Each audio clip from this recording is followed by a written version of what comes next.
Hello student, আশা করি তোমরা ভালো আছো। গোল্ডেন আই ইনস্টিটিউশন চ্যানেলে তোমাদের সবাইকে স্বাগত। আজ আমি তোমাদের ক্লাস 10-এর ভৌতবিজ্ঞানের 8.5 চ্যাপ্টার ধাতুবিদ্যা থেকে প্রশ্ন উত্তর দিয়েছি। আমার আজকের এই ভিডিওটা ভালো লাগলে তোমরা অবশ্যই লাইক শেয়ার করো এবং কোনো নতুন স্টুডেন্ট হলে চ্যানেলটাকে সাবস্ক্রাইব করো। তাহলে চলো পড়ানোতে যাওয়া যাক। ক্লাস 10-এর ভৌতবিজ্ঞানের 8.5 চ্যাপ্টার ধাতুবিদ্যা থেকে প্রথম প্রশ্ন, স্টিলে কার্বনের পরিমাণ কত? সি অপশনটা হবে 0.15% থেকে 1.5%। 2 নম্বর, ছুরি কাঁচি তৈরি করতে ব্যবহার করা হয় স্টিল। 3 নম্বর, বৈদ্যুতিক তার প্রস্তুত করতে তামা ব্যবহার করা হয় কারণ তামা বিদ্যুতের সুপরিবাহী। 4 নম্বর, লোহার দ্রব্যে গলিত দস্তার প্রলেপ দেওয়াকে বলে গ্যালভানাইজেশন। 5 নম্বর, নিচের কোনটির প্রস্তুতিতে জিঙ্ক ব্যবহার করা হয়? ছাপার ব্লক, মনে রাখবে এটা। 6 নম্বর, বিমান ও মোটর গাড়ির কাঠামো নির্মাণে কোন ধাতু ব্যবহার করা হয়? অ্যালুমিনিয়াম। এটা প্রায়ই আসে বিভিন্ন মাধ্যমিকেও, তাছাড়াও টেস্ট পরীক্ষা সবে এটা খুব প্রশ্নটা আসে। 7 নম্বর, অ্যামালগামের সর্বদাই একটি উপাদান হবে পারদ। এটাও খুব ইম্পর্টেন্ট প্রশ্ন, 7 নম্বর প্রশ্নটা। 8 নম্বর, ডুরালুমিনে কোন ধাতুটি থাকে না? এটা হবে নিকেল। এই ডুরালুমিনে কি কি ধাতু থাকে সেটা মনে রাখবে। নিকেলে দেবে এরকম কোনো মানে নেই, এখানে এফিও দিতে পারে, লোহা দিতে পারে। তাই সেই জন্য ডুরালুমিনে কোন কোন ধাতু থাকে এটা মনে রাখবে। অ্যালুমিনিয়াম, তারপরে কপার, ম্যাগনেসিয়াম। 9 নম্বর, স্টেনলেস স্টিলের উপাদানগুলি হলো এফি ও সিআর। 10 নম্বর, বাটখারা প্রস্তুত করতে ব্যবহার করা হয়, এটা খুব ইম্পর্টেন্ট প্রশ্ন, এটার উত্তর হবে ইনোভার। 11 নম্বর প্রশ্ন, শৌখিন দ্রব্য প্রস্তুত করতে কোনটি ব্যবহার করা হয়? এটা হচ্ছে জার্মান সিলভার। এ দিয়ে ফুলদানি টুলদানি অনেক কিছু তৈরি হয় যেগুলো শৌখিন দ্রব্য। 12 নম্বর, দাঁতের চিকিৎসায় কোন পারদ সংকর ব্যবহার করা হয়? ভীষণ ইম্পর্টেন্ট, এজি আর এইচজি। 13 নম্বর, ইলেকট্রন ধাতু সংকরটির উপাদান কি কি? এমজি আর জেডএন। 14 নম্বর, জিঙ্ক ব্লেন্ড কোন ধাতুর আকরিক? জেডএন। 15 নম্বর, কোনটি অ্যালুমিনিয়ামের আকরিক নয়? খেয়াল করবে, আকরিক নয় বলেছে, এটা হচ্ছে সিডেরাইট। 16 নম্বর, কপারের একটি আকরিক হলো কপার গ্লান্স। 17 নম্বর, বক্সাইট কোন ধাতুর আকরিক? অ্যালুমিনিয়ামের। 18 নম্বর, জিঙ্ক অক্সাইডকে বিজারিত করে জিঙ্কে পরিণত করতে ব্যবহার করা হয় কোক। এটা খুব ইম্পর্টেন্ট প্রশ্ন, একটু আলাদা ধরনের প্রশ্ন তো। 19 নম্বর, একটি তীব্র ইলেকট্রোপজিটিভ ধাতু হলো কে? পটাশিয়াম। 20 নম্বর, CuSO4 থেকে Cu-কে প্রতিস্থাপিত করতে পারে Fe। 21 নম্বর, তীব্র ইলেকট্রোপজিটিভ ধাতু নিষ্কাশনে ব্যবহৃত হয় তড়িৎ বিজারণ পদ্ধতি, এটা মনে রাখবে। 22 নম্বর, থার্মিট পদ্ধতিতে অ্যালুমিনিয়াম এল ধাতু কাজ করে কি হিসাবে? বিজারক হিসাবে।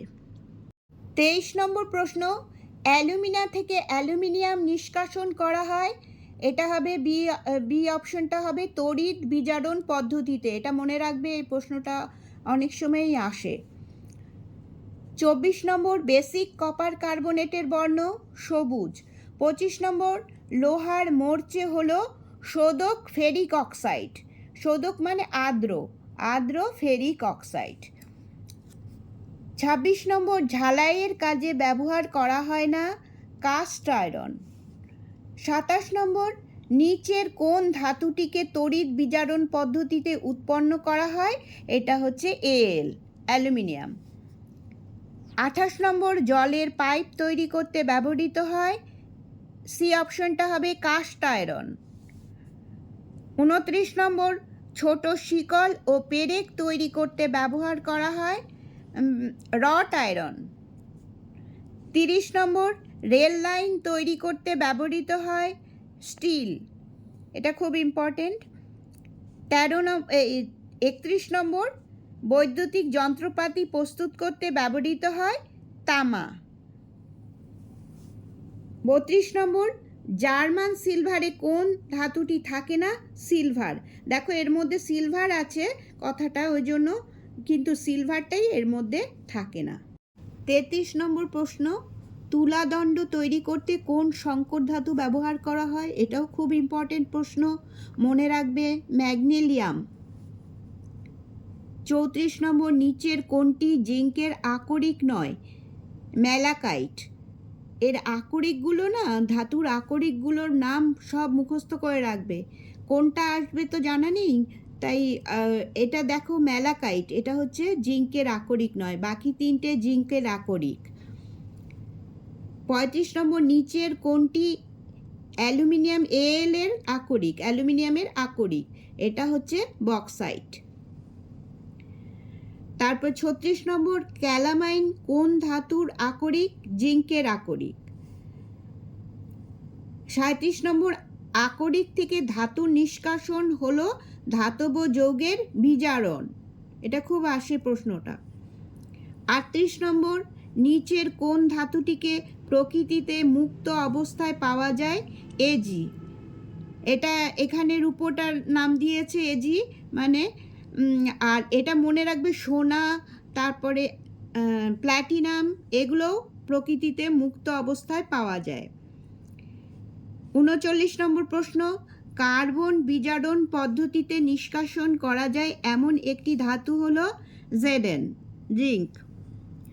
40 নম্বর, নিচের কোন ধাতুটিকে কার্বন বিজারণ পদ্ধতিতে নিষ্কাশন করা যায় না? এটা হচ্ছে এমজি। 41 নম্বর, কার্বন বিজারণ পদ্ধতিতে বিজারক হিসাবে ব্যবহৃত হয়? কোক। 42 নম্বর, থার্মিট পদ্ধতিতে নিচের কোন ধাতুটিকে নিষ্কাশন করা যায় না? অ্যালুমিনিয়াম। 43 নম্বর প্রশ্ন, এফি, এজি, সিইউ, এএল, এসএন এর মধ্যে কোনটি বেশি সক্রিয়? এটা হচ্ছে এএল, অ্যালুমিনিয়াম। 44 নম্বর, জিঙ্ক অক্সাইড থেকে জিঙ্ক নিষ্কাশনে ব্যবহৃত হয়? এটা হচ্ছে ব্যবহৃত হয় কোন পদ্ধতিটার নাম জিজ্ঞেস করেছে? এটা মনে রাখবে, কার্বন বিজারণ পদ্ধতি। 45 নম্বর প্রশ্ন, জলে কোন আয়নের উপস্থিতি মরচে ধরাকে দ্রুত করে? এটার উত্তর হবে Cl- আয়ন। এটা খুবই ইম্পর্টেন্ট, ভেরি ভেরি ইম্পর্টেন্ট প্রশ্ন, প্রায়ই আসে এই প্রশ্নটা। 46 নম্বর, ক্ষারকীয় জিঙ্ক কার্বনেটের বর্ণ সাদা। 47 নম্বর, খনিজ পদার্থের মধ্যে যে অশুদ্ধি থাকে তাকে বলে খনিজ মল। 48 নম্বর, কোনো ধাতুর আকরিক থেকে ধাতু নিষ্কাশন প্রক্রিয়াকে বলে ধাতুবিদ্যা। 49 নম্বর প্রশ্ন, নিচের কোন ধাতুর ক্ষেত্রে কার্বন বিজারক পদার্থ হিসাবে কাজ করে? জিঙ্ক। 50 নম্বর, ধাতুবিদ্যার প্রক্রিয়াতে কোক সাধারণত কি হিসাবে ব্যবহৃত হয়? বিজারক দ্রব্য হিসাবে। 51 নম্বর, ধাতুর অক্সাইড থেকে বিজারণের জন্য যে সাধারণ ধাতু ব্যবহার করা হয় তা হলো এএল, অ্যালুমিনিয়াম। 52 নম্বর, স্টিলের সাধারণ উপাদান হলো সি, কার্বন। 53 নম্বর প্রশ্ন, নিচের কোন ধাতুটি পারদ সংকর তৈরি করে না? এটা হচ্ছে এফি, লোহা। 54 নম্বর প্রশ্ন, তড়িৎ বিজারণ পদ্ধতি ব্যবহৃত হয় উচ্চ তড়িৎ ধনাত্মক ধাতুর ক্ষেত্রে। এই পদ্ধতিটি ব্যবহার করা হয়। 55 নম্বর প্রশ্ন, নিচের কোনটি লোহার আকরিক নয়? এটা হবে, উত্তর হবে ক্রায়োলাইট। আমি বারবার করে বলছি, তোমাদের সিলেবাসে যে কটা ধাতু আছে তাদের আকরিকগুলোর নাম তোমরা মুখস্থ করে রাখবে, নইলে কিন্তু পারা সম্ভব না। 56 নম্বর, জিঙ্কের কার্বনেট রূপে আকরিক কোনটি? এটা হচ্ছে ক্যালামাইন।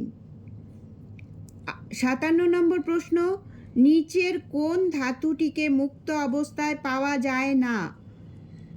খেয়াল করবে, মুক্ত অবস্থায় পাওয়া যায় না, সেটা হচ্ছে Na, সোডিয়াম। 58 নম্বর, বক্সাইড আকরিকের রাসায়নিক সংকেত হলো Al2O3, কমা দিয়ে লিখবে 2H2O। 59 নম্বর প্রশ্ন, মরিচা ধরা হলো একটি জারণ বিজারণ প্রক্রিয়া। এটা মনে রাখবে, একসাথে জারণ বিজারণ দুটোই চলে। মরিচা যখন ধরে তখন জারণ বিজারণ প্রক্রিয়া। 60 নম্বর, নিচের কোন ধাতু সংকরে জিঙ্ক বর্তমান? এটা হবে পিতল। 61 নম্বর প্রশ্ন, রেড হেমাটাইট আকরিকটি কোন ধাতুর? আয়রন। 62 নম্বর প্রশ্ন, ধাতু সংকর হলো সমসত্ব মিশ্রণ। ধাতুগুলোর সমসত্ব মিশ্রণ। স্টুডেন্টস, তাহলে আজ এই পর্যন্তই। তোমরা সবাই ভালো থেকো।